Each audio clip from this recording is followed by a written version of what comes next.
everybody, I'm Kate Cass, welcome to our edition of Let's Talk About. Today, let's talk about the Ducktales episode, Louie's 11. Some of you might remember that the episode we're covering today was the other choice in our community poll last month, because the most common question I got about that poll was, so, are you going to review both of them? Well, if that's what you guys want, and considering how close that poll was at points, it seems like you do.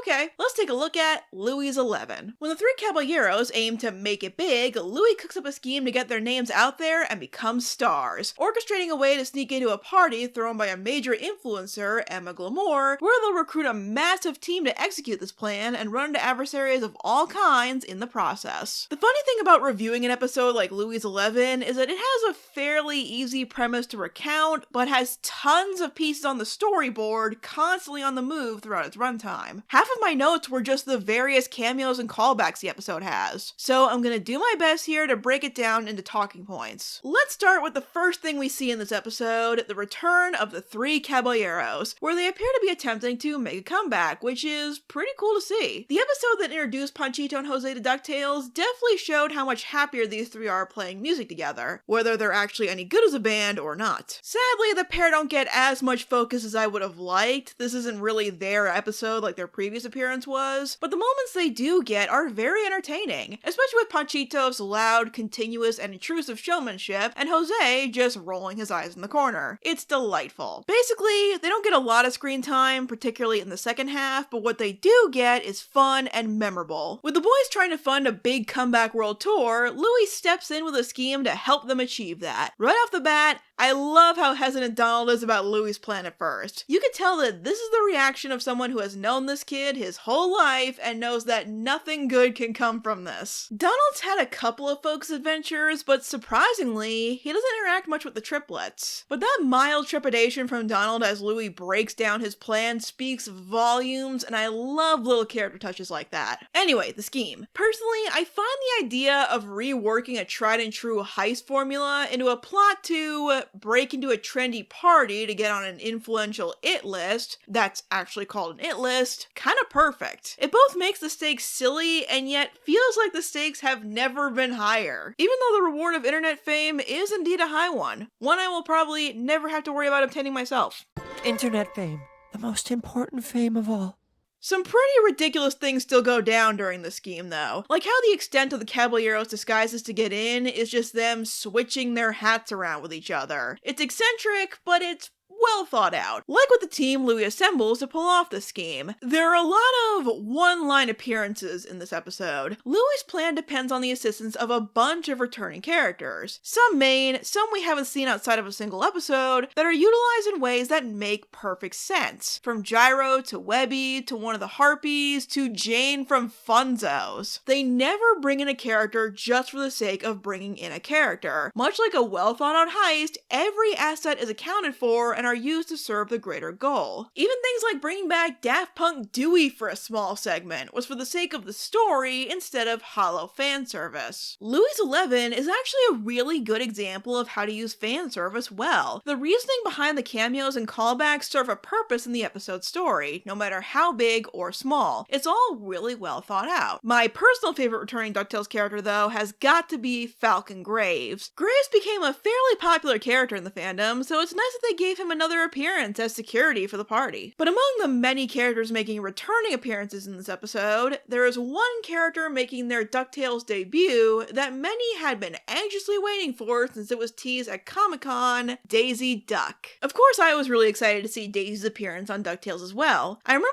being really perplexed to learn that Daisy was never in the original DuckTales. Why? I mean, I know Donald wasn't in the show that much, but he was there. How do you have Donald Duck around without Daisy? Is that possible? I think they gave her a great introduction here as Miss Glamour's personal assistant, striving to make her own name for herself, but struggling to get the recognition she wants. It fits her pretty well. I also appreciate that they were able to make Daisy assertive without turning her into, well, a nag. That's something they've struggled with from time to time in the past, at least in my opinion. Speaking more personally, it was great to hear Tress MacNeille voice Daisy again. I know she's been Daisy's assigned voice actress for a long time, but I haven't heard much of her since I was a kid watching House of Mouse. And much like Goofy earlier this season, those first few lines of Daisy's made me feel really nostalgic. Let's go, everyone! We want to start fashionably late, not late. Naturally, the sparks between her and Donald ignite almost immediately, but not in a way that's over-reliant on love at first sight. In fact, they kind of dismiss that idea right out of the gate. Of course they're going to wind up together, they're Donald and Daisy Duck, that's kind of how this works, but they take the time to show us how they're compatible rather than just rolling with the assumptions placed on them as legacy characters. I appreciate that. Like how Daisy seems to have a temper herself, or how they both feel like nobody listens to them, but they find that open ear when they're stuck together in an elevator. Donald compliments Daisy's work as a fashion designer, and Daisy says this as they're opening up to each other. You don't understand me. Well, that's weird. I understand you perfectly. I know, broadly speaking, these two have been together for a really long time, but that may be the sweetest thing Daisy has ever said to Donald. They may only spend a little while together in that elevator, but they connect in a way that feels real and genuine. A connection that culminates in this episode's big musical number, Hear My Voice, sung by Donald, sort of. Hear my voice. There are things I wish you knew.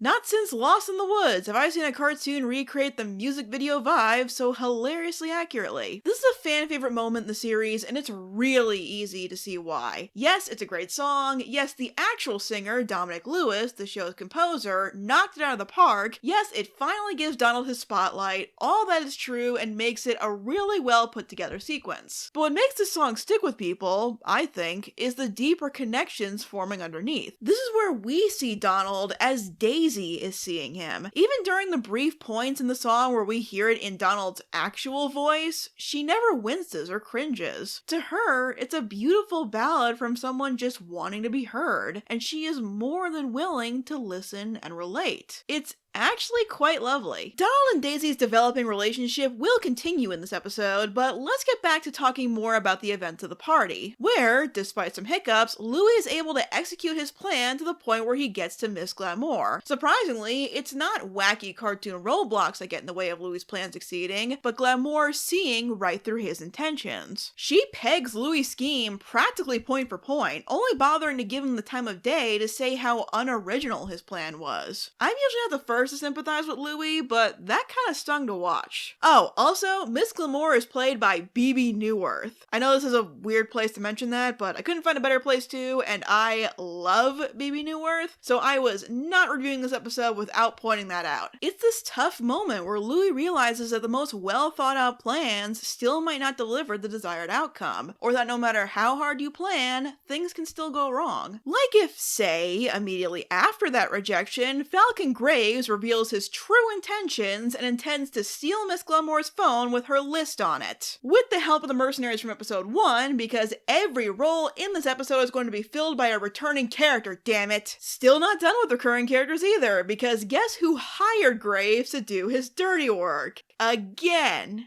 Oh no, not again! Not Mark Beeks! Amazing. It's like an evil genie. Witness the only significant appearance Mark Beeks will have in season 3 until Beeks in the Shell. I cannot work up the energy to be disappointed by that. Maybe Gray should start asking for referrals when taking these jobs. Whatever system he has now doesn't seem to be working for filtering unwanted clientele. That wasn't enough shock value for you? How about this one? Ha! Look who's gonna make the it list now, Mom!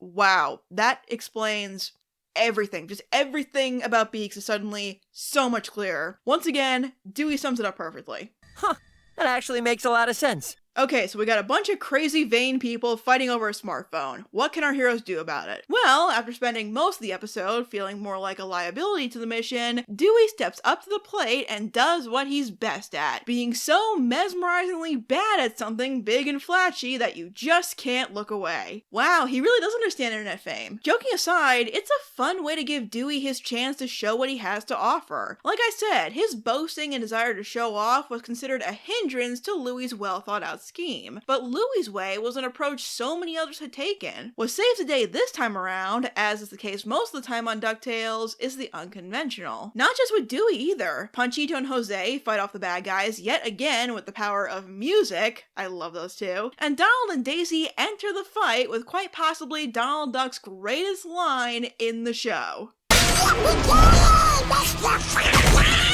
It's all fun and fantastic, but the standout moment of this whole strange brawl has got to be when Daisy defends Donald by going all berserk on Falcon Gray's tail feathers. It's glorious. These two really were made for each other. This convoluted adventure wraps up with almost everyone getting a chance to speak their mind, now having proved what they can offer and who will appreciate it. It's a shame this was the last season, because I would have loved to have seen the epic sequel, The Dewey Dozen. But where this scheme is concerned, overall, Louie's 11 is a well thought out yet crazy escapade with a strong binding theme bringing it all together into something memorable. It has a brilliant use of returning characters, a great understanding of the cast they chose and how best to utilize their strengths and weaknesses, some great voice work, funny lines, and of course, an unforgettable musical number. When I decided to cover this episode, I was expecting to just leave it at that, but I realized while writing this the deeper meaning going on during these events. Almost everyone involved just wants to feel like their contributions matter and show off what they have to offer. From the Caballeros, to Dewey, to Donald and Daisy. While it is true that you shouldn't be ashamed of who you are even when people try to bring you down, that doesn't mean validation for your contributions or insight isn't appreciated. Deep down, we all crave to be understood or seek those who will listen and consider what we want to offer. This episode is